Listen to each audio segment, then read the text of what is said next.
Hello and welcome back to Bescheuertes kurzes Bein, everyone. My name is Lea and I have another guest. And this time it is with great pleasure that I welcome Gary Naylor, a regular at Gorilla Cricket, a veteran of countless podcasts, a real cricket badger, and just like me, a film nerd. So this is obviously one of the interviews I really wanted to do since starting this podcast and interviewing other people in my sphere of cricket nerdery, basically. So, welcome to the podcast, Gary.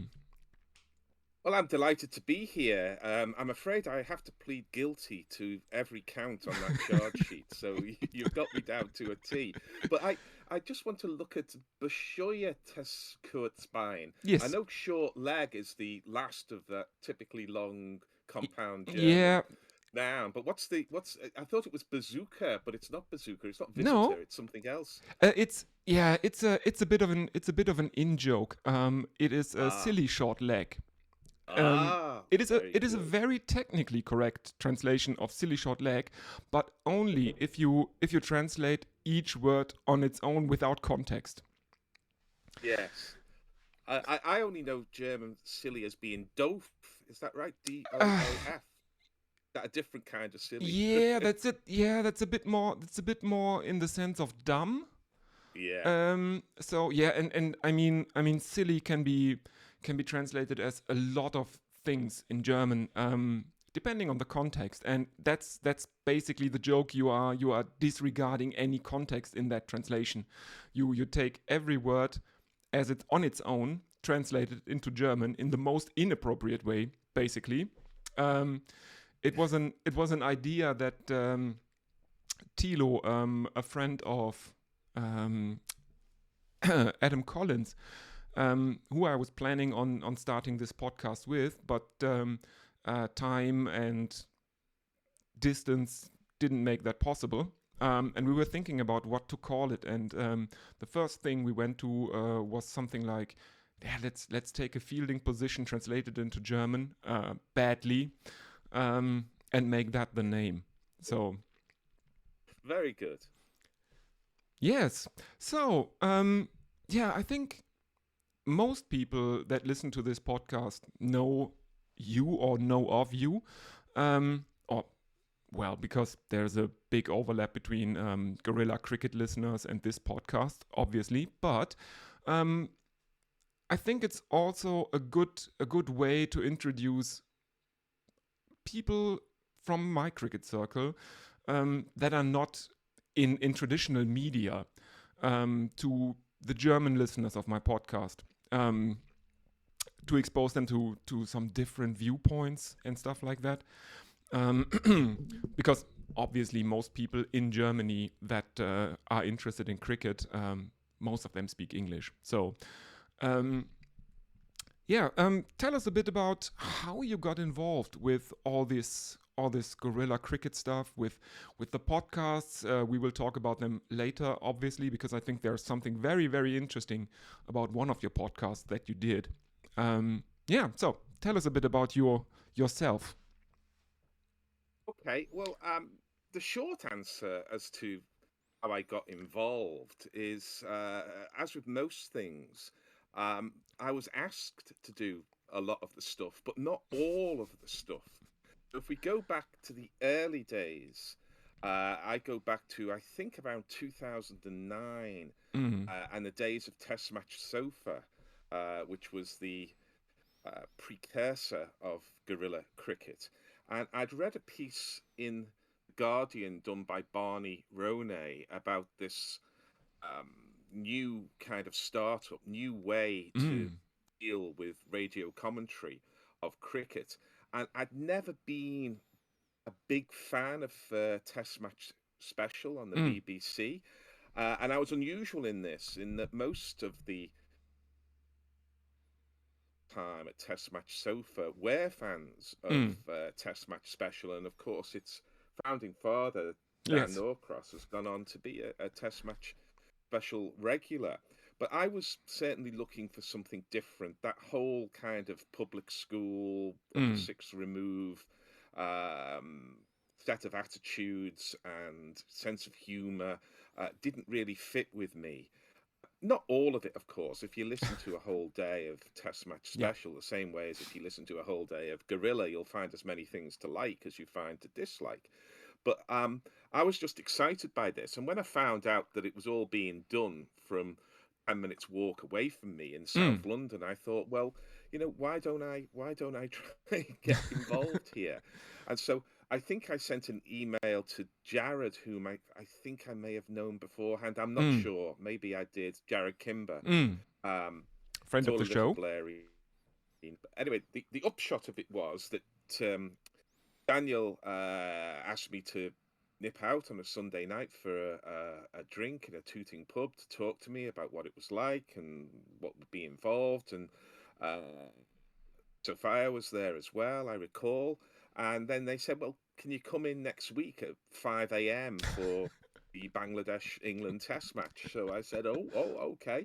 And pitched up at 5 o'clock in the morning there in Daniel's front room as it was being done then Mm. on the very sofa, the eponymous sofa. And found that I liked it, found that it fitted with my kind of set of attitudes, Mm. approach to life, the irreverence, the looking for laughs where you can find them, the interaction. I was familiar at that time with a cricket community that Mm. existed at The Guardian on its over by over Ah, coverage yes. at that Mm. time, being led by the likes of Lawrence Booth, Mm. later Wisden editor, the great Rob Smythe, Andy Bull, and plenty of others there. So I knew there was a different way of talking about cricket, a different way. Mm. Immediately, I loved it, and I've really done as much of it as I can in the 15 years or so that Mm. intervenes. And I still love it now. You kind of have to love it to get up at 3 a.m., which I will, I think, on Friday morning to Oh, do an yes. hour. Uh, but I remember questioning my own sanity when I was riding the motorbike along the South Circular Road, and this was for a 4 a.m. start when we were Mm. broadcasting from Nunhead, Yeah. and it was 3:30 in the morning or so. There was ice on the roads. There was a mist that was hanging over Dulwich College playing fields. My fingers were frozen. My Mm. feet I'd lost touch with. And I thought, I'm going in to talk about New Zealand versus, or India versus New Zealand as it was.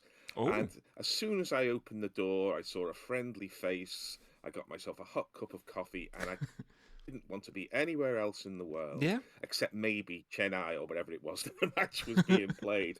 So I've been extremely fortunate, and I'm very grateful, especially to the likes of the Bear and Mm. Hendo, who, when the transition came from Test Match Sofa, when we needed to find a new home, a new way of doing things, and we reinvented ourselves as guerrilla cricket, then they were absolutely instrumental. Since Mm. then, many other names that will be familiar to people who listen to guerrilla cricket have been important. Obviously, Tony Bishop now, and plenty more in the past. But they really held it together when it could have Mm. disappeared into a kind of Mm. virtual black hole. Yeah. I'm I'm relatively grateful for this week, not having to get up at half past 2 this morning on the Friday morning. As you were talking Yes. about, England are obviously playing against New Zealand at the moment, and there is a Border Gavaskar Trophy going on, and I did the Yes. first test for that, and that was in Perth, and a little bit later on Friday, because the Adelaide test is a day-night test, so that starts Yeah. starts at 5 my time, 4 a.m. UK time, I think. Yeah. Yeah, it's getting bad when we think we're getting a day off if it's only a 5 a.m. start. Yeah, It shows how exactly. tough it is. But I love it. Yes. Yeah, and I mean, it's probably really interesting to people that have never been to Gorilla Towers.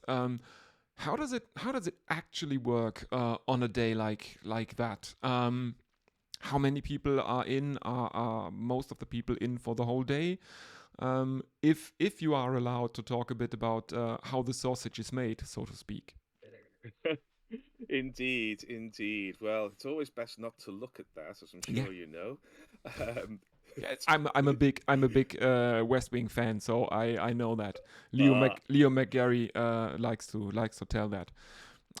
Two yes. two Well, things you it's don't the want people to know how they are made. yes, That's laws and sausages. yes, indeed. Well, it could be the worst thing you'll see, but I'm not going to try any more bad German jokes. I promise you.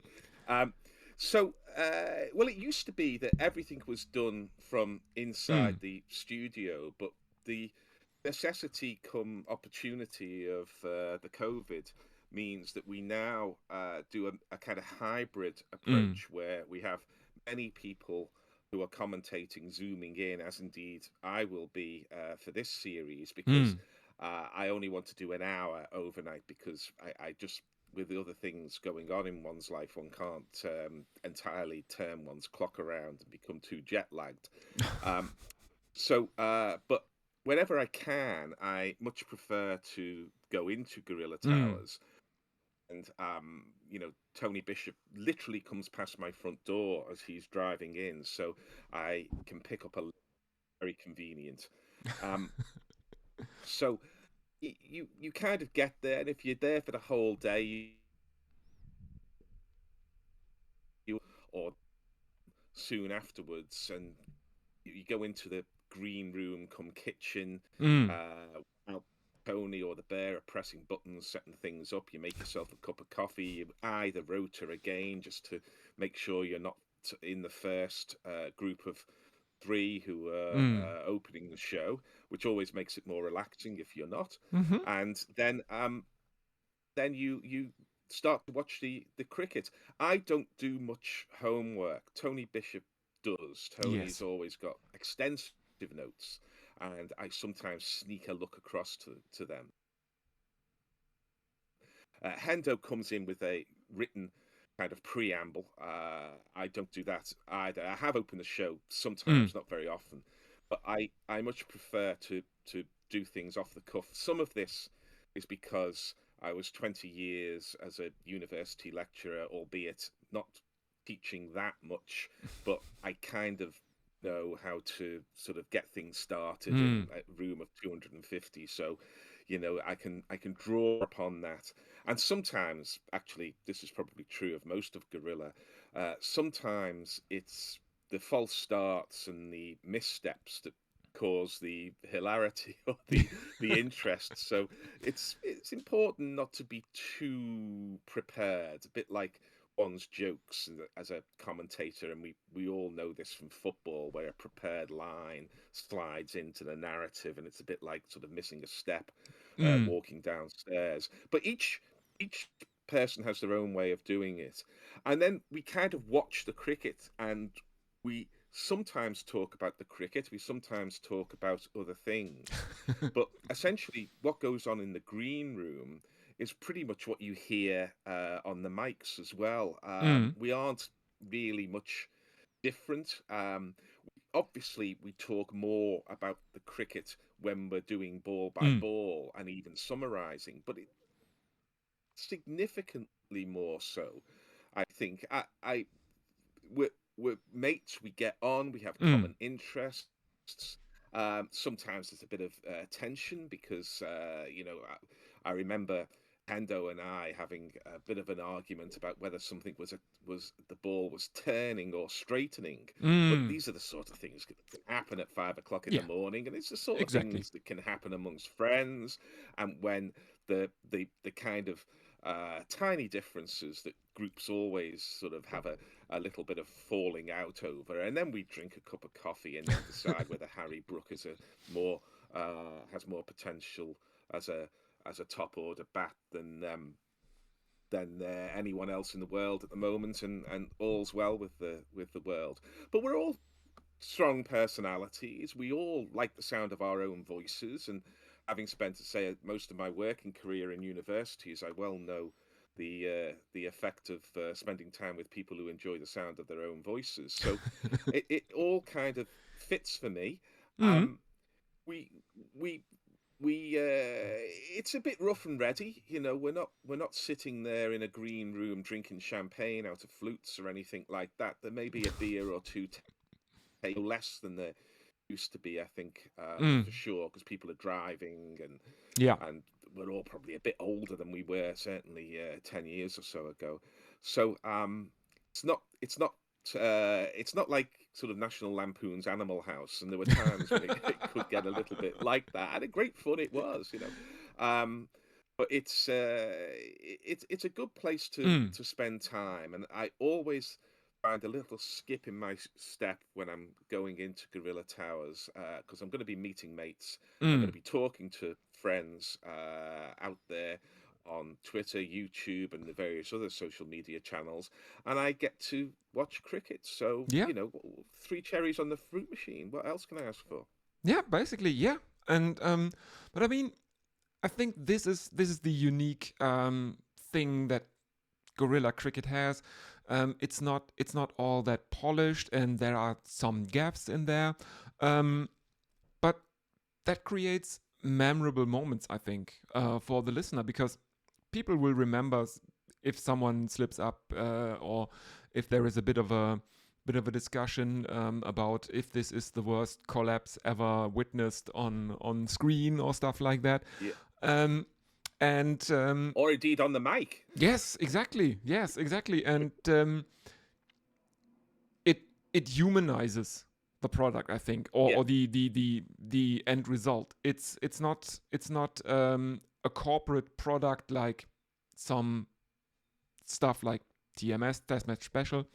Um, and I think you It's see, 100% authentic yeah, because we are what you hear.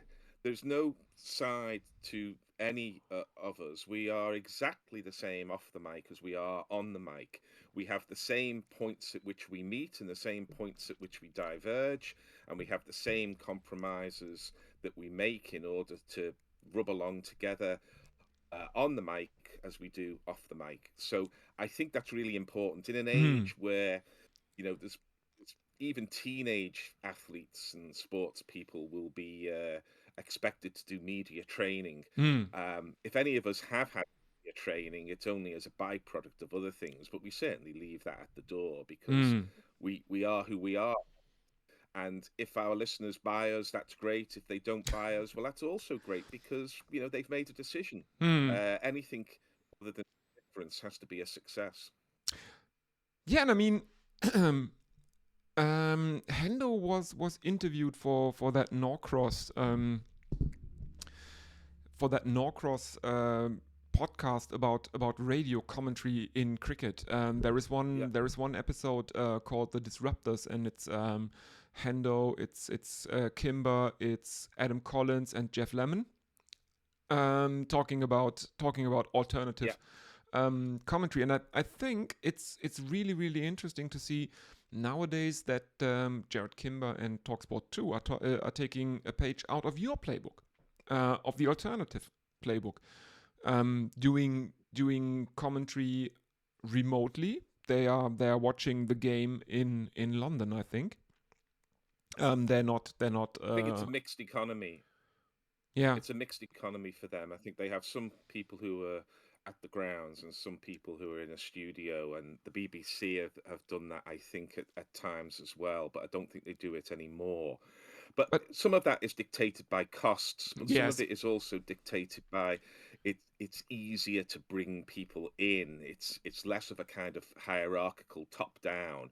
We're here on the equivalent of the top of, was it Mount Sinai? Where did Moses get the Mount Ten Sinai. Commandments? Was it Mount Sinai? Yes. Yeah, but they're bringing down from the media center Mm. above Lords the wisdom and the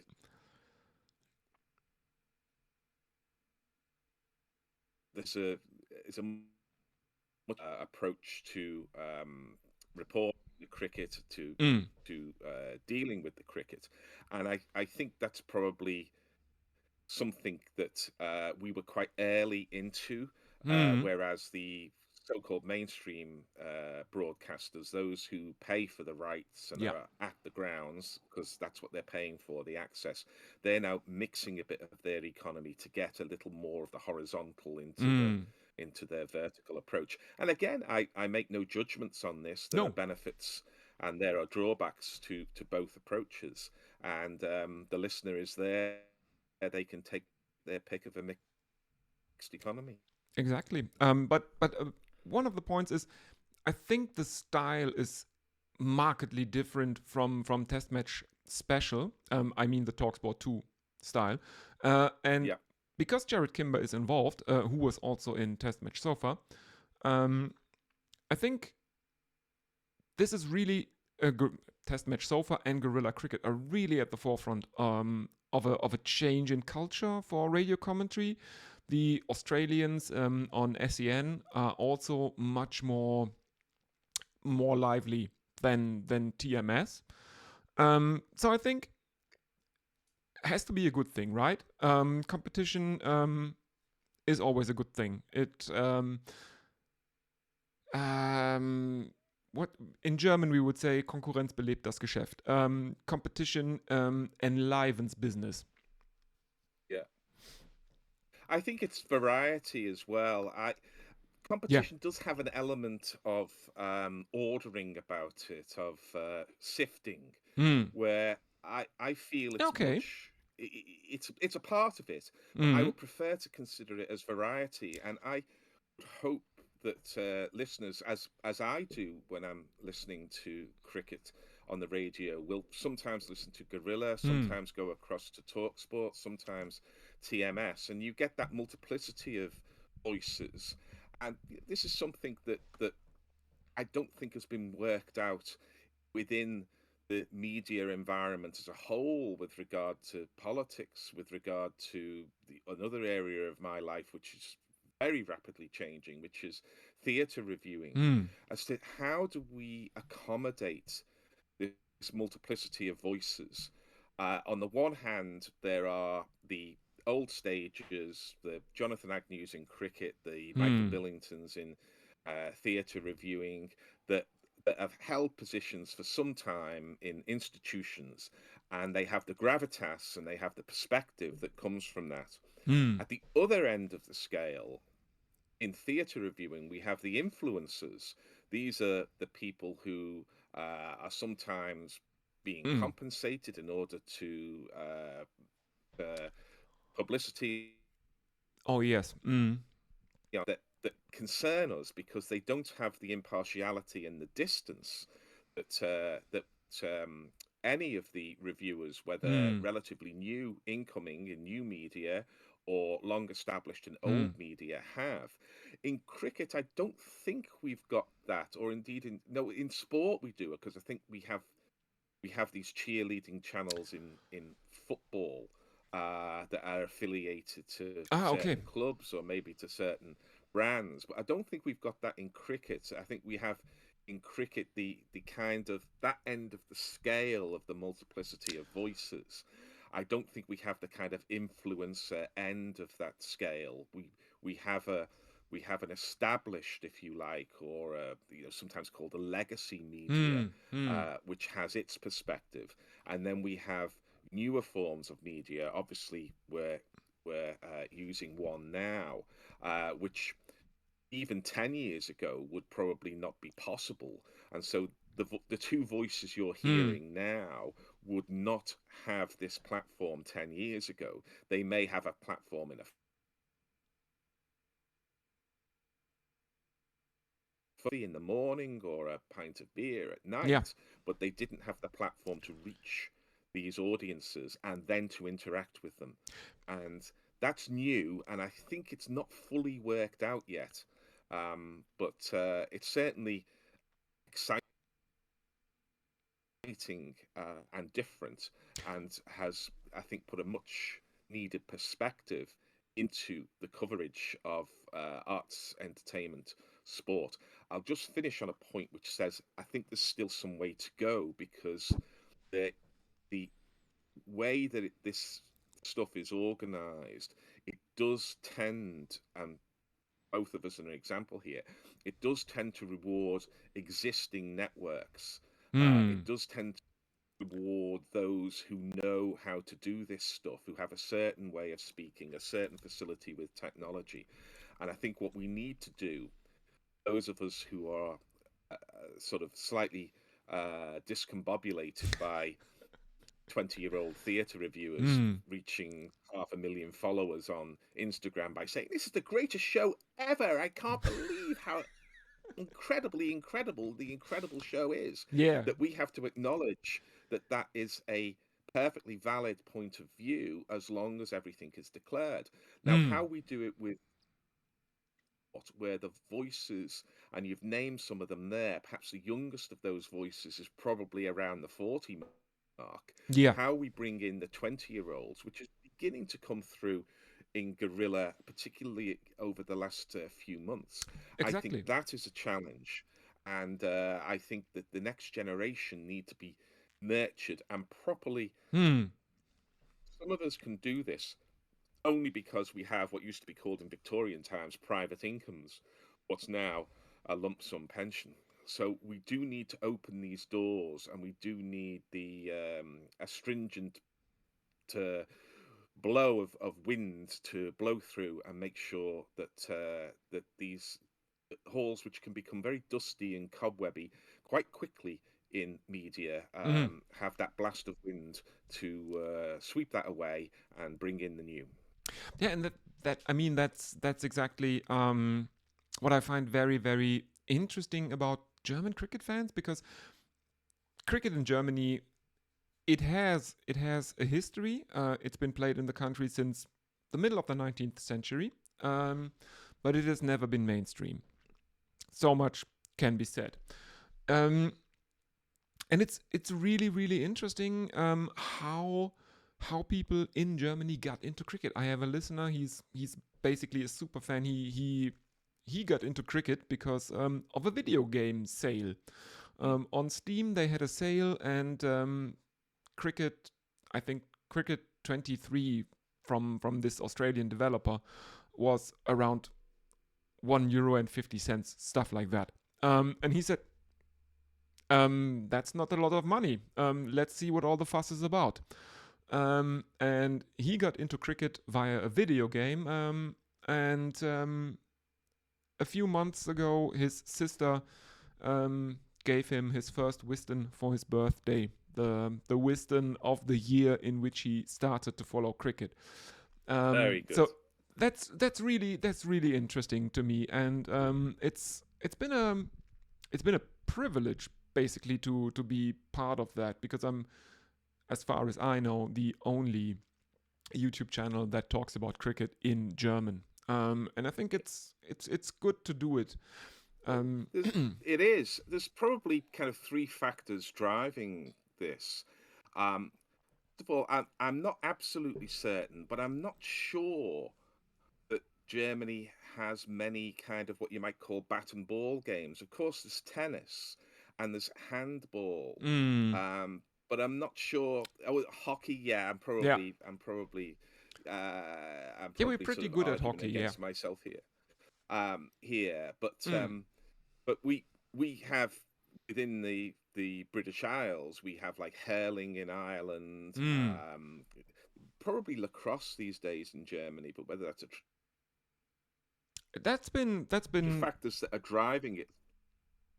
I think that's lacrosse has been relatively popular since the late 80s, Yeah, when it was brought over to universities in Germany. yeah, it'd be from American Yeah, universities where it's a yeah, big yeah. sport. I think that the two things that are driving cricket opening up to, if you like, new markets, Mm, although that's probably a terminology with which I'm not particularly in favour, is um, the availability of media now, which mm. is transnational, which there's some elements are geo blocked, but if you want to find it, you'll find it. Yes, And the exactly. other is the vast South Asian diaspora, Mm, who are now all over the world and whom you see in countries which did not have a tradition of playing or watching cricket, Exactly. bringing that culture to the country and involving friends, and then you get that multiplier effect where two people each speak to two people, and off it goes. So I'm looking forward to playing Germany at cricket and losing in the Super Over, which Yeah, will be probably this, which will this be is about probably right after the yeah. history of football. Yeah. Yeah, and I think one of the more important parts about the growth of cricket in Germany is actually that the the migrant crisis in 2015, when a lot of people from Afghanistan arrived in Germany, Yeah, people that supported our troops in Afghanistan that had to flee because they collaborated with us. yeah, Um, and I think this is a really that's a really good thing.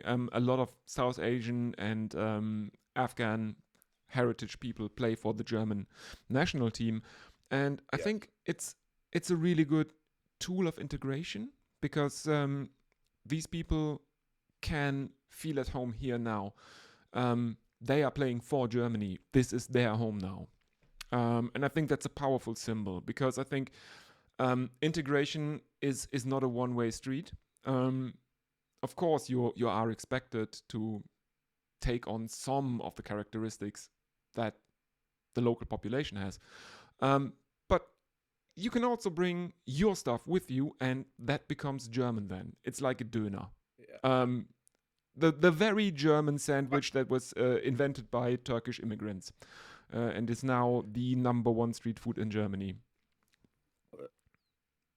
and plenty in London as well. I did a piece for Wisdom India's website Mm, about 10 years ago. I think it's disappeared now because Wisdom India got taken over and a lot of the content went. But mm, it was when I was in Sweden. Used to spend every summer in Sweden, still spend many of them in Sweden.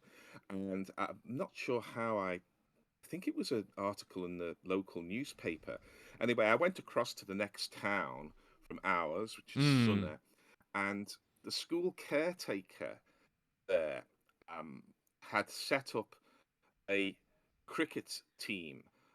He got some funding from England because he mm. knew an English banker, and he set this team up so they had some equipment they could use, and they were Afghan teenagers, many of whom had come across to Sweden Yeah. as sole seekers of asylum. Their parents either lost or still back in Kabul or Kandahar or somewhere. Anyway, I went along to write this. Just thought that these lads, alone foreign country, some with rudimentary Swedish language skills, that they would feel better if they could come together and play cricket, particularly when the schools close, as they did. Schools and colleges, they were Mm, 15, 16, 17, these kids, all boys, I'm afraid. mm. And he said, we, we wanted to give them something to do. So anyway, I watched them practice. They played at the weekend, but I was there watching them practice, and the range of skills was absolutely enormous. If any of the listeners have seen the Two Beautiful series, really, that Freddie Flintoff Oh, did with the kids yeah. from Preston, Mm, um, and these kids had that kind of range of mm, skills. There was two or three of them. One in particular was very sharp as a bowler with an entirely natural uh, bowling action that swung the ball away, and he was just one of these lads who was about 5'8", 5'9", but almost as wide across, and he had this enormous shoulder turn and fast arm, and he could have easily played at in club cricket here in London in mm. first 11s. And then there were others who could barely throw the ball, barely catch the ball. But the main thing was for at least a couple of hours, they got to talk to friends, they got Yeah. to talk about their experiences. They were all in a hostel, so they couldn't be cooped up in there. You can't No. keep 14, 15-year-old lads in a hostel in the summer. And And hats off to the guy who set this up off his own bat, got yeah. some funding, Yeah. and that's an Exactly. example of how those they were integrating into their new country, and they were doing, they were learning to cook for themselves, they were shopping, but you can't do all the integration at once. You can't just No, be transplanted. no. So they had this opportunity of fellowship. They had this opportunity to express themselves. They said that they learned this stuff in Pakistan when they were in Mm. uh, In the refugee the kind camps. of refugee camps Mm. in Pakistan. And I didn't explore what some of them must have had, which would be Yeah, horrible stories to yeah, tell, probably. because that wasn't my place. But what I did see is, and I know it's a cliche, but we saw the healing that sport can give, because Mm. sport brings fellowship, it brings respect for both yourself and your opponents. And what a good way to spend your time. It was his own time. The guy who was Mm. organising it. It was the summer holidays, and he did a good Yeah. thing, and I take my hat off to him. It's an example of what you were talking about. Yeah, and I mean, to anyone listening to this, who also saw Freddie Flintoff's Field of Dreams, the good news is that apparently there is one of the kids in the first series is a 16-year-old asylum seeker from Afghanistan who came to Preston in the north Yeah. of England on the back of a lorry. Apparently, he has been granted asylum and he has been given a tryout at a county. Apparently, I remember that. At Lancashire, yeah. Yeah, exactly. He's at Lancashire now. Adnan. Adnan, exactly, Yeah, exactly. Adnan. He's a look at, and if anybody's seen the second series where they go to India, Mm, there's a lot to like about it. But if you can find the 10-minute or so segment where he sits down with Andrew Flintoff and he talks about how he got from Afghanistan to Preston, mm, it is really moving. And Flintoff can be a little bit Marmite, but he does it so well.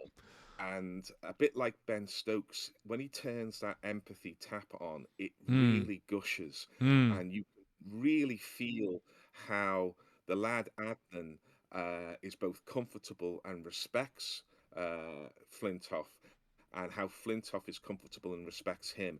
And you get an edge of truth that counts for a million reports or a million kind of journalists' dispatches.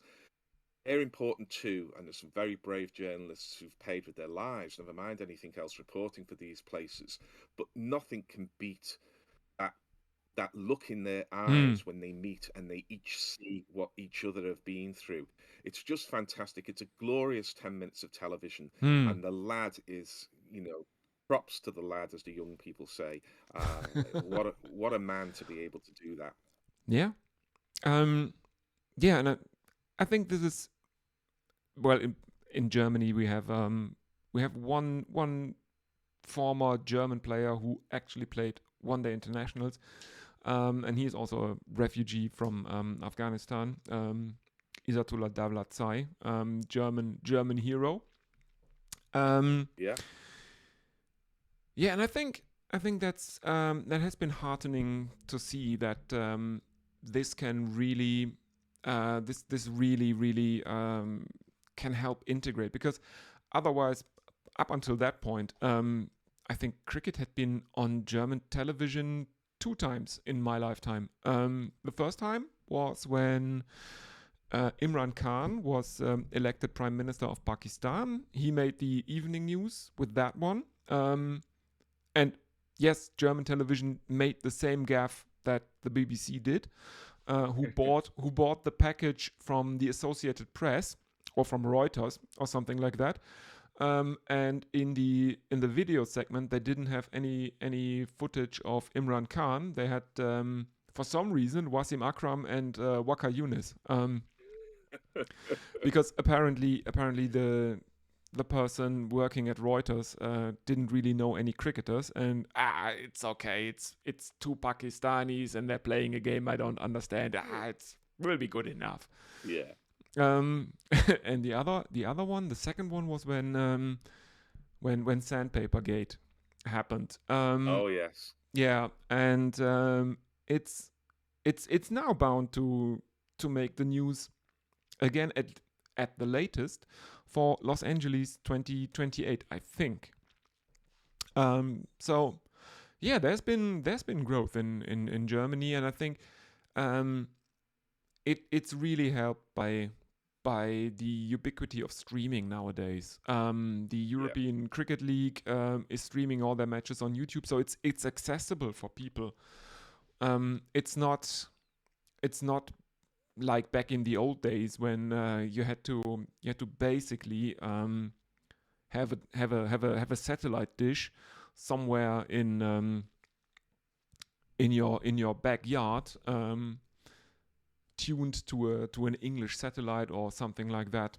Yeah. Um, Well, I can remember being in the Dordogne. This would be in the early mm, 90s, where I spent 3 summers at a friend's sheep down there, and it was crackly medium wave, which yeah. sometimes came and went to get the BBC commentary.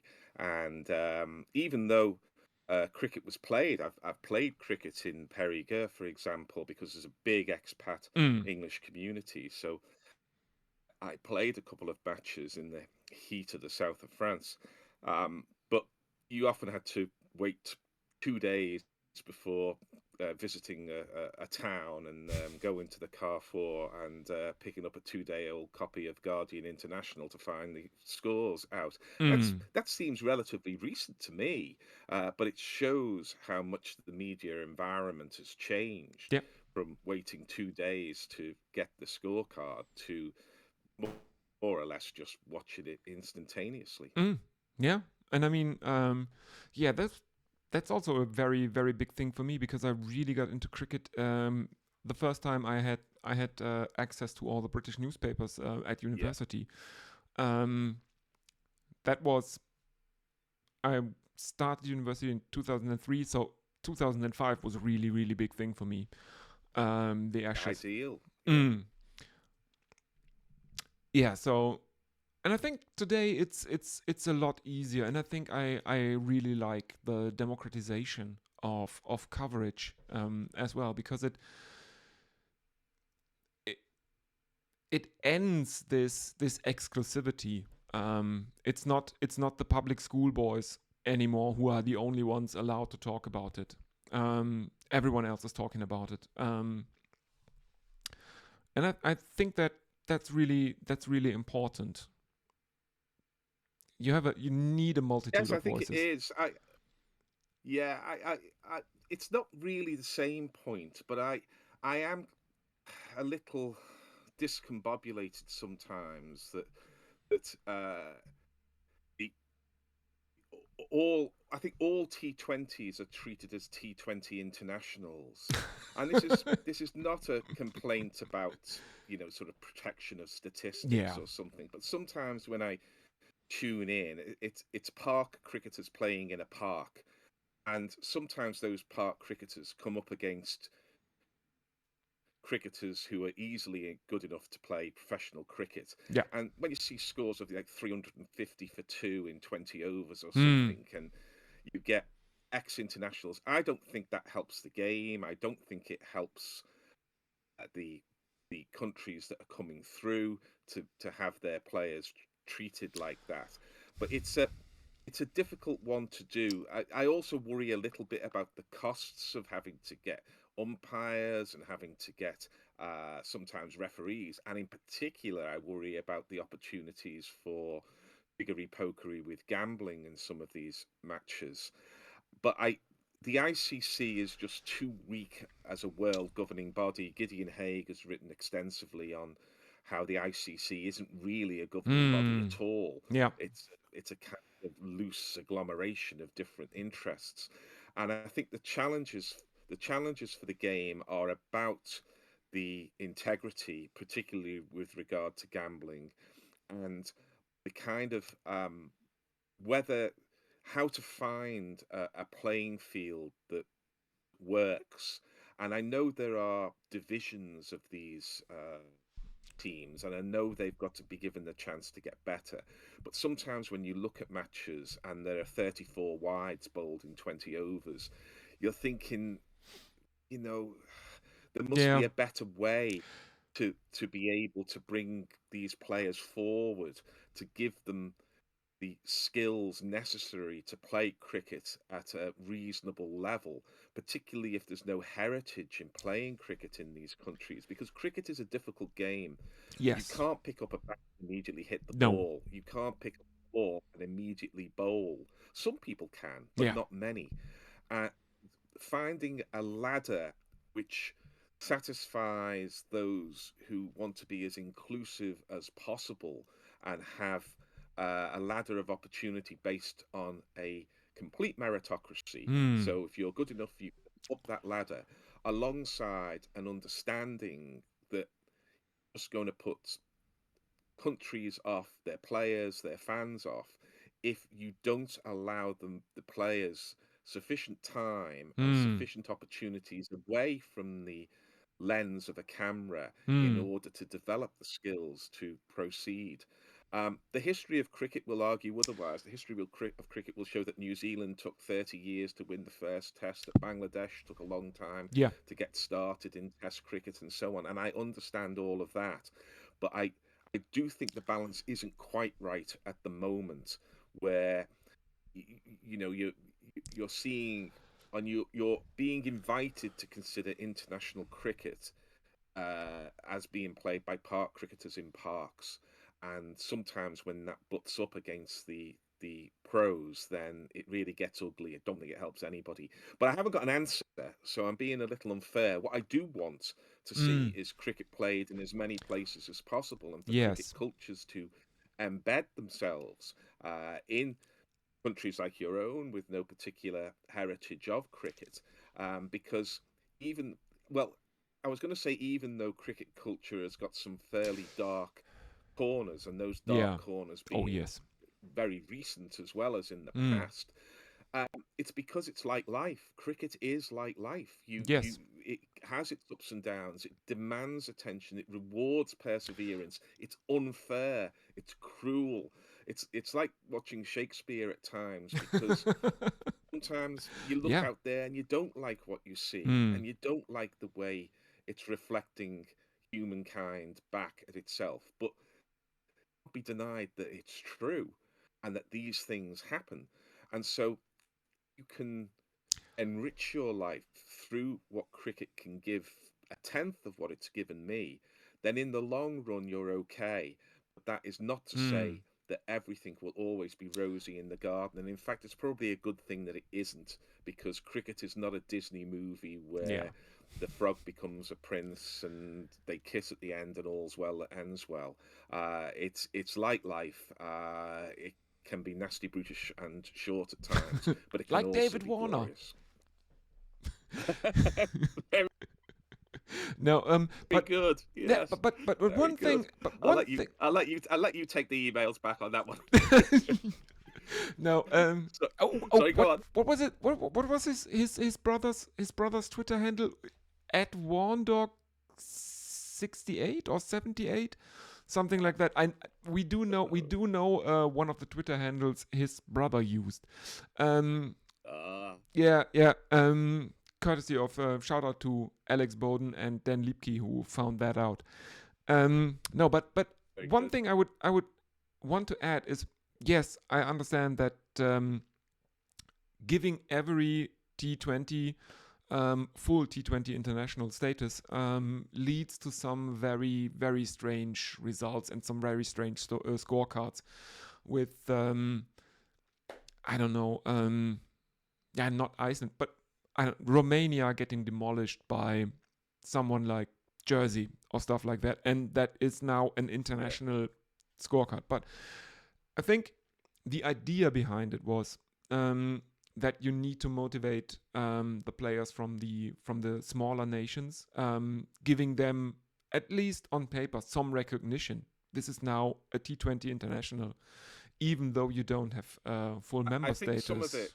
Some Yeah, I think some of it's about money though, because when they get that, I think it releases funds, No, not. and we've seen, over the last even 20 years with the USA, how there can be schisms and difficulties with countries where cricket's administration and cricket itself is not perhaps strong enough to deal with the requirements for accounting procedures and so on and so forth. None of this is to say don't do it. No. It's to say we have to be careful to think we can go in a generation from what 20 countries playing cricket to 200 countries playing cricket, or 170 countries Yeah. playing cricket, because that is a huge challenge in lots of different ways. And obviously it will need time, but whether those paths towards the solutions are the right paths at the moment, in order to do what all of us want, which is a democratization of the game and for people to get as much pleasure from it as possible, I'm unsure. But that's for people, as the expression has it in England, above my pay grade.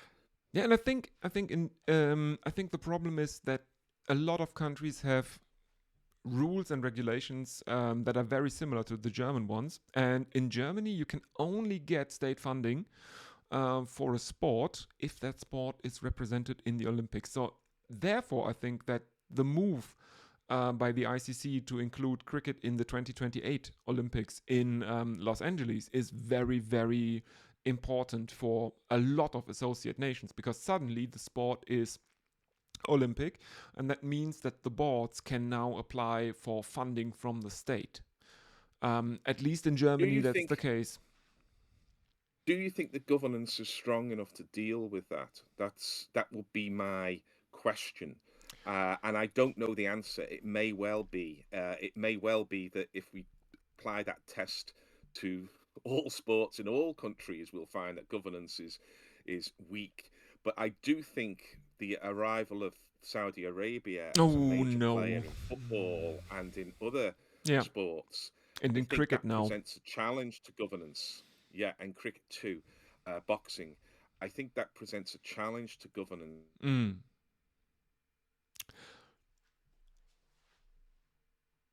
Yes, it does. Um, but I think, at least in Germany, the case is that if you are funded by the state, the state reserves the right to Governing control. itself and spreading its influence. So these are live questions, and I don't think it's wrong Mm. to raise them. But I perhaps I'm a little guilty because I'm raising them, but I don't do the homework and I don't have the ideas to solve them. As I say, that's Mm. for other people to do. But the idea, and I saw a lovely play about a Commonwealth boxer. Mm. You'll see where this is going in a moment. Okay. Who was an immigrant on the in the Windrush generation, in the late 1950s, Mm-hmm. as a child to the UK, and was due to jiggery pokery and in the selection of boxers for the Mm. Commonwealth Games in New Zealand in 1984, or maybe 1980, anyway, around that time, was not selected for the Mm. England team. England compete in the Commonwealth Games, but instead his promoter set up the St. Vincent Boxing Association in a couple of weeks and got him into the Commonwealth Games, where he beat the Englishman and he won the gold medal. So great for him. But it slightly worries me in the international environment that we have now, and with money that Mm.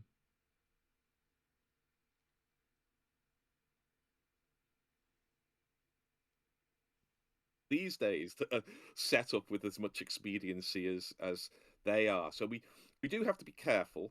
But as I say, and I've said now at some length, which I apologise, this is outside my expertise. So I kind of poke the bear and then walk away and leave others to deal with the roaring. I apologise for that. Yeah, no. I remember. The funniest instance of stuff like that was there was a weightlifter who competed for, I think, Saudi Arabia, and his name was the very common Saudi Arabian name, Georgi Zhukulosh or something like that, and he was Yes. obviously one of the Hungarian weightlifters who didn't have any chance to make the Hungarian team, and he got residents in Saudi Arabia and competed for them. Yeah, but let's keep it a bit more light-hearted. Yes, of course. I would think so. You have also done something that I find very, very interesting. You did the 80s and 90s cricket show. Yeah. And of course, the reason is probably because it's within both our lifetimes, the 80s and 90s. But I find it interesting that an an England fan or an Englishman would actually do a podcast about the 1990s English cricket, because of course there's lots of podcasts about the golden age of cricket or stuff like that, but the 90s are not really remembered that fondly in English cricket circles, I No. would assume. So what was the thinking behind that? Uh, yeah, the 90s was a time for English international cricket where there were a lot of in test matches, there were a lot of draws, a lot of defeats, um, some uninspiring play, culminating in the England team, Nasser Hussain, being booed at Yeah. the Oval in 1999 after New Zealand had beaten England, Chris Cairns and a very young Daniel Vettori to the fore in that match. Um, well, I was already hooked. If you've already drunk the Kool-Aid as I had in Yeah. the 70s, then I was going to watch and I was going to read and I was going to talk about cricket sort of all the time. And although one's life expands a little once one leaves one's teenage years behind, when I was 18, I was at Old Trafford to see Ian Botham make his famous 118 Oh, against Dennis yeah. Lilly in 1981. So I was there watching under lead and grey skies. And intermittently, I'd seen a lot of cricket in real life at the grounds and a lot Mm. on television. And I'd read a lot about cricket. So it was in, as the slightly deathless phrase has it these days, it was in my wheelhouse. Yeah. And I obviously got on very well with Rob Smythe and still do. I admire him enormously in lots of ways, and he's been very important in my life. So Rob was on board. And so whenever I can't think of a stat or I can't remember a player's name, all I say is, hey, Rob, who was it who did? And he immediately tells me whether he's got notes or not, because my brain will hold this information and then regurgitate it on demand. And his sense of humor, my sense of humor also sort of align. So Rob was on board. Mark, the producer, was fantastic in supporting us. He was great getting the guests in to talk. Mm. And we felt when we started it, it followed on a little bit from us doing Nessun Dorma, which is our our football Mm. podcast about football in the 80s and 90s, also a period of considerable underachievement for England. Uh, so it could follow that format. It could have a more conversational style, I think, than most broadcasts then. This was, I think we started Ness and Dormer about 10 years ago, and we Mm. started the 80s and 90s podcast probably 6 or 7 years ago. So it was before the kind of explosion of podcasts that we saw in the aftermath of lockdowns from Yeah. the Yeah. COVID years. And so we were quite early into it, and Mm. it was great fun because it was kind of a way of talking about cricket that at a period that was somewhat neglected in a way that we found interesting and inspiring. And so, we did. I think we've done 13 episodes. Mm. Maybe we've done 12. I can't remember. And we I hope think to do it's two some more, but series it of does six take. or something. Then five, I think, and then we Ah, did the okay. Graham Thorpe Yeah. special Oh, yes. in Yes. memoriam to Yes. Mm. his very sad loss. Uh, we enjoy it. We find a niche audience which is very supportive of it, and I don't want to, what's the word here? I don't want to kind of blow my own trumpet or accept more plaudits Mm. than I deserve, but I have to tell you there was some genuinely moving responses that we Mm. had to both Nessun Dorma and the 80s and 90s cricket show, and it was from, as you might expect, largely but not exclusively from middle-aged men who were feeling very lonely and down during the lockdown Yes. years, and they said that they put it on for their hours walk that we were allowed during lockdown, Mm. and they really enjoyed it, and Mm. it brought them, I think, do I want to say the word comfort? I will say it. It brought them some comfort in difficult times. And if you want to know why I think Nessun Dorma and the 80s and 90s cricket show works, I think it's because it's an opportunity to, to true of guerrilla cricket as well. It's an opportunity to hear camaraderie, generosity, humour in a world in which they can be squeezed out by animosity, by small mindedness, and by prejudice. And if we've done a little to push back on that element of the internet with its antithesis, respect, warmth, humour, then I'm very pleased that we did it, and I'm proud of my contribution alongside friends and colleagues.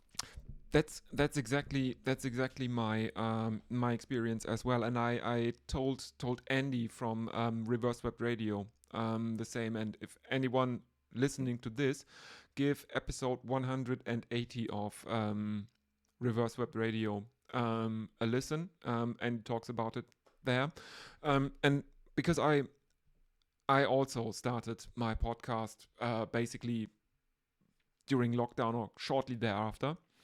And yeah, I had a similar experience during lockdown and sometime before that, because I had moved, went to a part of the country where I had no social connections and stuff like that, and it wasn't really that easy. And yeah, a lot of podcasts I discovered during that time really helped me, and of course I realized this is a very parasocial relationship, and these people do not know me, but it felt It's good. fellowship, isn't it? It's Yes, fellowship. it felt good to listen to It someone that you yeah, can indeed. imagine for a few hours that they Yeah, are part of your life, or yeah. they are connected to you in some way, even if they don't know it yet. Something like that. No, it's obviously a total parasocial relationship, but sometimes um, I think it's a bit like a story that American sports reporter and political commentator Keith Olbermann once told. Um, he is a New Yorker, and he was in New York on November um, 11 in 2001. September 11th. Yeah, September, yes, obviously. At 9/11, he yeah. was at 9/11, and he was relatively well known at the time because he was doing Sports Center for ESPN and stuff like that. And he wandered through the city, and he was at the towers at Ground Zero, because he had moved to political to newscasting at that time, and he's a well-known Mets fan. And one of the police officers or firefighters came up to him and asked him, "Hey, so what's your tip for tonight? Will the Mets do well?" And he looked at him and was kind of amazed. Why? Why do you ask me that? That doesn't really matter now. And the guy looks at him and says, "Yeah, I know. But when I get off shift after 18 hours later today, I can go home, take off my shoes, kick back, and pretend for 3 hours that it does."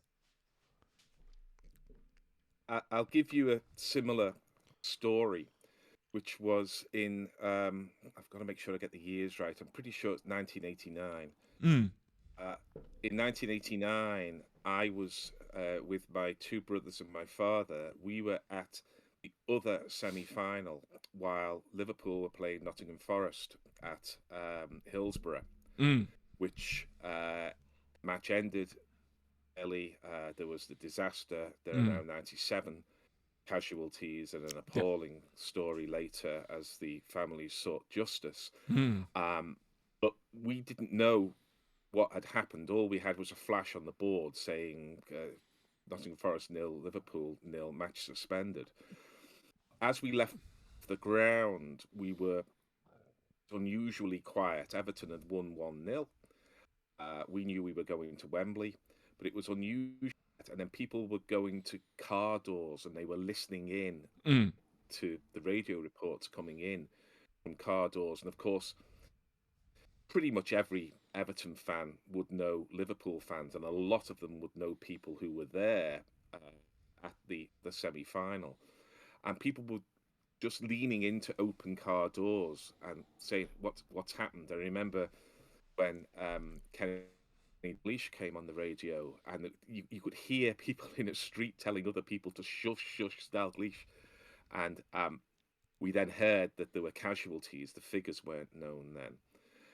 We went back to Birmingham city centre, went into a pub, and the news was coming through on the Mm. radio. We were very quiet. We were Yeah. very quiet on the train back to London. Very quiet in the pub that we went to outside Euston to find the news. And then there was the appalling aftermath. But I also went to the final in 1989, a few weeks later, and it was Everton against Liverpool in the final. And there were obviously very moving scenes, and Merseyside as a whole was celebrated. But as soon as the match started, we were wanting the Blues to turn over the Reds because that's hardwired into you. But Yeah. it was also hardwired into them. And it wasn't about forgetting what had gone on. It No. wasn't about forgetting the hard road ahead to get justice. It was a way of accepting that. I think Oscar Wilde said that it's the tiny things or the most unimportant things that can often be the most Yeah. important because it brings you back. And I think your story is the same as Yes, that. exactly. On the one hand, it doesn't matter at all. On the other hand, it's everything Yeah. because we must have these handholds Yeah. that we can climb up the sheer rock cliff of life. And at times, that rock cliff can be Mm. very daunting Yeah. indeed. And these things, for me, it's in no particular order. It's sport, art, and my kids, and so on. These are the things Yeah. that get me up in the morning and that provide me with that grounding to enjoy so much else in life. Take any one of those three things away, and I'm not sure. I think I would cope. I'm not Yeah. sure that I would have the wherewithal to do with my life what I want to do with my life. And I think people have to find what works for them. I was very lucky from a very young age. I knew that sport and art were going to be big parts of my life. Unlike other people, it's work, or other people, it's Mm. Yeah. money, or it's Yeah. Yeah. cars and things. Mm. And I make no judgment on this. You can do what you wish. But Yeah. for me, I think it was always going to be sport and art. And of course, talking about sport and art. And that's what works for me. But I sometimes, what's the word I'm looking for here? I don't want to say pity because that sounds condescending, but I kind of fear a little bit for those who haven't found those anchor points in their lives and who Yeah. would hear that story on 9/11 and not understand it, because I understand it Mm. 100% Yeah. because that's what I would be like as well. But I think that's not necessarily because these people have not found their anchor points, but because they lack a bit of empathy, I would say. Because you There can you might can be you can you that. cannot have anchor points. You cannot have those same anchor points. But you should understand the gist of the story. That people need Yes. distraction. And I think that's the point in the story with the firefighter slash policeman. I can't remember what Yeah. it was off the top of my head. That he specifically said, I know it doesn't matter, but after this tragedy, I can go home and for Yeah. 3 hours pretend that Yeah. it does. I think that's the really the really poignant thing about this story, that he specifically says he can pretend that it matters. Yeah, and I think to you said about half an hour ago not to get too heavy, and I'm now about to get really heavy. So please feel free to move the conversation on. No, it's But okay. I do think, your point about the lack of empathy is important, but I also kind of think that there's a kind of another side of that, which is these forces that are at large in the politics, even Mm. of Western democracies at the moment. They are very keen to dehumanize people, to take the humanity away from people.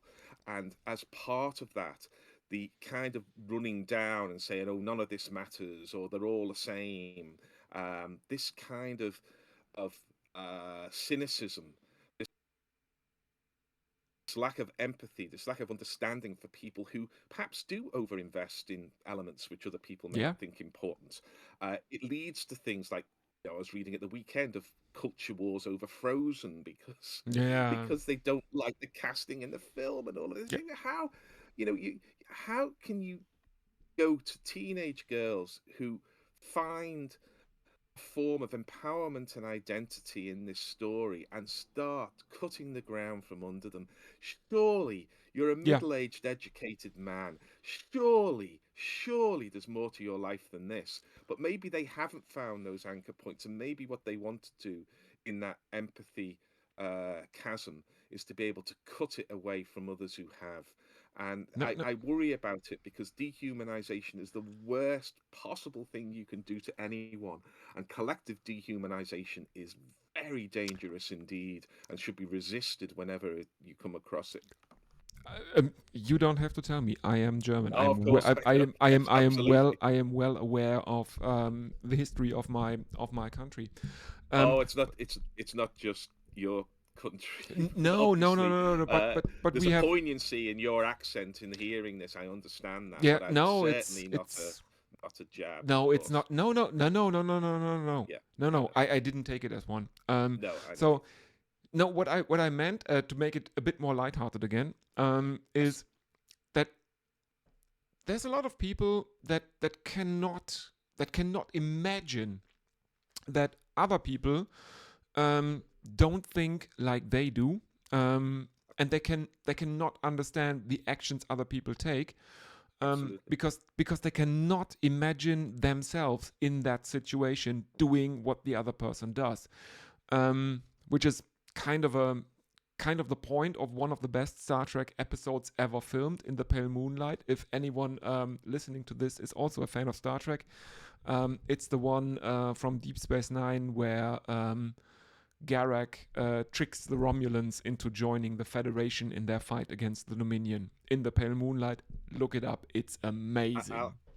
I'll have to look at it. I think we've had communications before about a story that means a lot to me.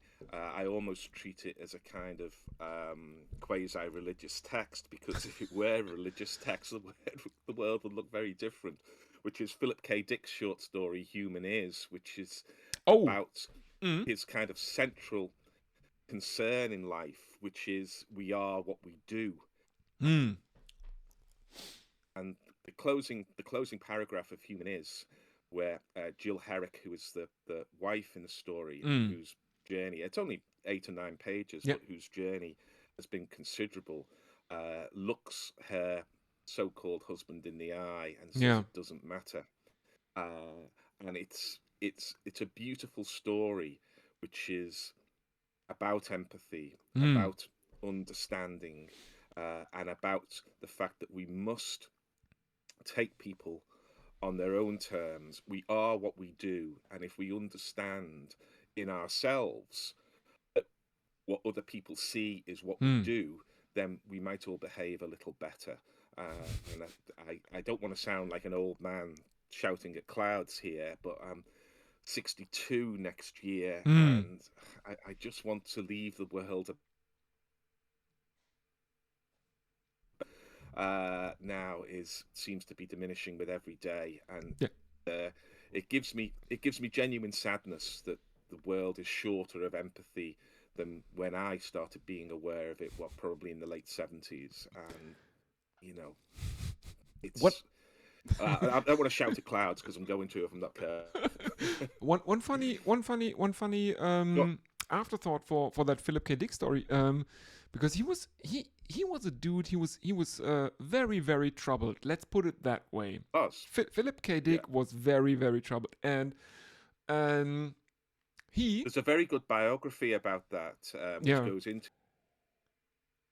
his paranoia and goes into. I mean, he was unstable, I think, yeah before he absolutely. started taking Did he? the industrial quantities of barbiturates and stuff. But Yeah. he certainly was tipped over, and some of his later stuff is very, very paranoid. Yeah, but there was Sorry, I a cut across you. yeah there was a very, very funny story because Philip K. Dick wrote to the Science Fiction and Fantasy Writers of America (SFWA) when they offered honorary membership to the Polish writer Stanislaw Lem, and he didn't believe that anyone like Stanislaw Lem could exist. He thought they were it was a KGB collective, psyop, intended to undermine the American science fiction fandom. Yeah, he liked a psyop or two, and I think he spent a number of years believing that every room he was in was bugged and that his house was being monitored by something like that. agents and so on. But if we took out all the great artists who have some instability in their backgrounds, we wouldn't be left with very many. So he Exactly. perhaps is a more extreme example, but he produced great art out of great trauma, and we should be grateful for it. Yeah, and I mean, one other thing about art, and one thing I have to mention. I hope your kids don't listen to this podcast because they're not even number 2 on your list of priorities you gave a few minutes ago. No, but you also are really into movies, and that is, I think, one of the points that I can really connect with you on that this movie stuff. So I guess it's from an early age the fascination of cinema, the moving picture, and stuff like that. It's more than that. It's more than that in that Okay. my mother worked in a cinema. Oh. So she tore the tickets, sold the orange juice and the popcorn, and so from about the age of 8 or 9, I was going to the cinema. So not just seeing movies, but going to the cinema for what were then double bills. There'd be a B movie and then the main feature. And both my brothers and I, to some extent, grew up in the cinemas, and the legacy of that, although of course you don't know it as a kid, was at least twofold. I think it gave us a love for movies of all kinds, not just the blockbusters. Then it was things like Jaws, and Halloween and stuff like that. I but like also, a good Carpenter. Also the kind of B movies, and rarely, but not impossibly, European movies. The second thing it did, which I did not understand at all and took me a good 30 years to appreciate, which is that it allowed us the ability to concentrate, because you went into a movie, the lights went down, and you had an hour and 40 or whatever before the lights went up. Yeah. And you had a break, 15 minutes, and then you went back in and you had another hour 40, hour 50.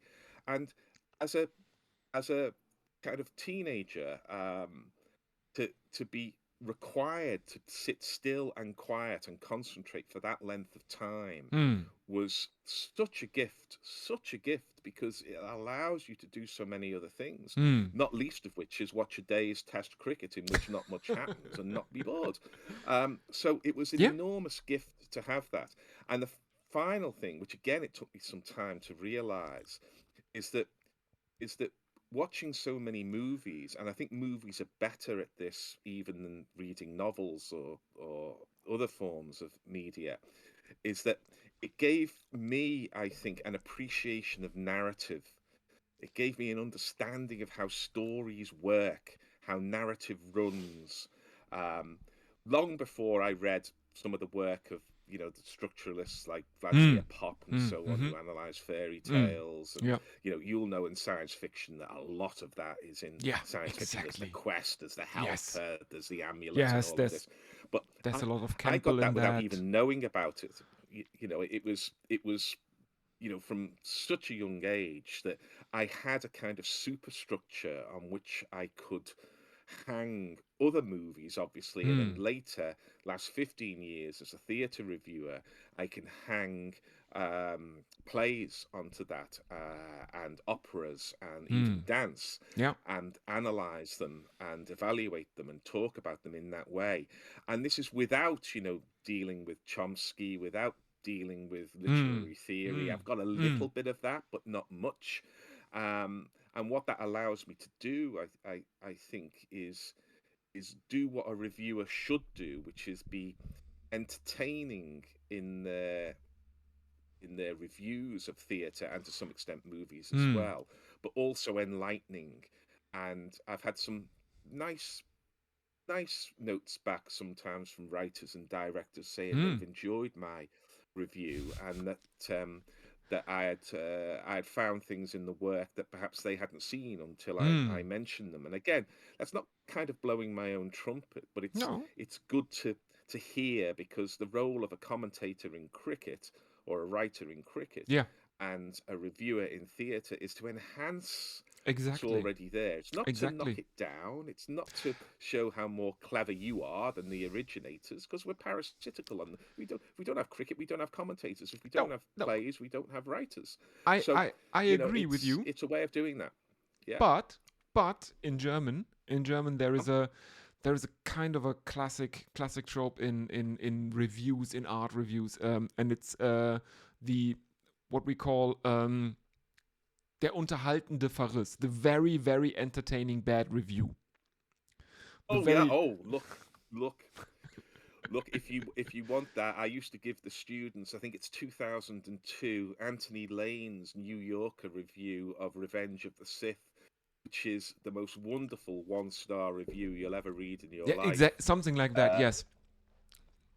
yeah, I mean, you can find these online these days, but 20 odd years ago, I was very pleased to come across that and give it as an example. But there's another one. There's a film called Millions Like Us, to which a very short one-star review was, but Millions Like Us, the review was, and millions don't.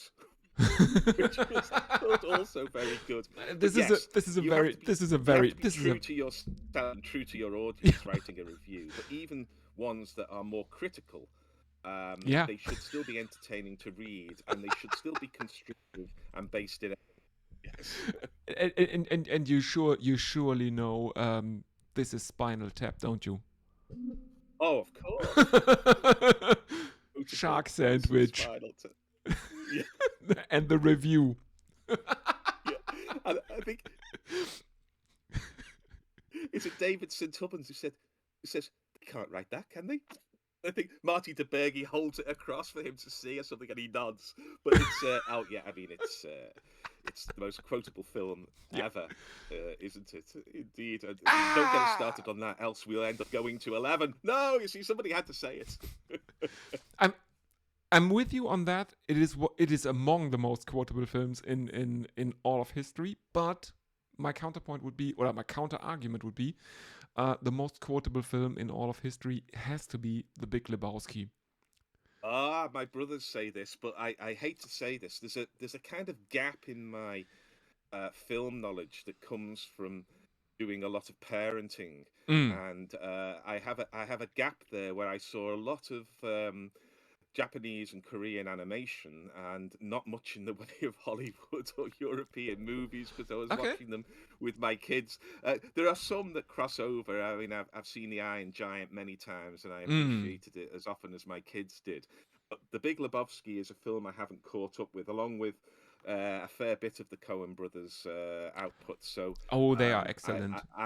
I, yes, this is what I hear, and again, both my brothers will drop quotes into conversation, and then they always look at me askance, saying, "What? You're not getting that? You're not Yeah. getting that?" I said, "No, no, I'm not getting that one." Jackie Treehorn treats objects like women, stuff like that. Very good. Yeah, and yeah, I think we've been going for almost 90 minutes now, and I have Yeah, I've got to get. I've got to get off soon. We could, of yeah, course, talk all night. We barely scratched the surface on this exactly, stuff. exactly. But I was jokingly announcing this very interview here in my Discord, I think, with I'm gonna talk to you, Gary, um, and the topics will be obviously cricket and how you get into cricket and stuff like that, and also movies because you're a movie geek, and why Akira Kurosawa would probably have really liked Test cricket. And let me put the argument to you. Go on. Um, Cricket, and especially Test cricket, is basically the climax of the first Ronin with no name films. That was Jojimbo. When there is one character, in this case Toshiro Mifune, um, facing another character, Tatsuya Nakadai. At the end of the movie, there is the dust has settled. They are coming out, Mifune with the blade, and then Nakadai comes out and he has the gun, and they are facing each other from a distance, about 20 meters. And it's like the confrontation between the batsman and the bowler in a Test cricket match. And um, I think Kurosawa would have relished that setting, and probably being able to direct it in that inimitable way that he had. Thoughts? Well, well, as somebody said, I really ought to know the provenance of the quote. That life is a microcosm of cricket. So yes, you see this, and I I I haven't seen the Kurosawa movie, so I can't comment with certainty. But Oh, okay. the the the climax, not quite the last scene because there's a denouement and a coda, but the climax of the musical Hamilton has Alexander Hamilton and Mm, Aaron Burr facing off at 20 meters in New Jersey, and the Mexican shootout at the end of Reservoir Dogs and oh so on. yes. So these are familiar scenes within narrative structures, and of course what they do is they speak to a deep part of what it is to be a human being, Yeah. that sometimes we confront these dangers. It does come a point where you have to face down your enemy, and the joy of cricket is, of course, it happens. I wish it did happen 540 times a day, but they don't get through 90 overs. They only No, get through no. about 8 days. But maybe that's enough for us. But we do see this kind of atavistic situation of mano a mano, um, over and over again, mediated by the bat in the one hand and the ball in the Mm, other. And there's reasons why these things survive. yes. Shepherd started playing cricket on Broad Aitney Down in 1760s or something Mm, like that, and they're playing a recognisable version of this game all over the world. yeah. Uh, some people say it's the most popular sport on the planet. Football is probably ahead of it, Yeah. but if you add in the Exactly. billions of the Indian diaspora, Yeah. it might not be far off. Hmm. So it does appeal to something deep in our humanity, and that's why you end up with 90 minutes talking and perhaps another three goes at this, which we could easily eke out, I'm You are sure. Uh, Gary. I'm really saying this. There's a lot to go over. Um, the very we did not even touch on the very memorable catchphrases. no, Um, and The stuff like that. jingles, So the jingles at GC, the language of cricket, the all yes, kinds of stuff we could yes, talk about. It's exactly, just a delight. exactly. I would be delighted to have you back. So, dear You let me listener, know. yeah, You let me know. if Gary is willing, I will have him back. Absolutely. It's a plebiscite. Oh God, we don't want any referendums in this country.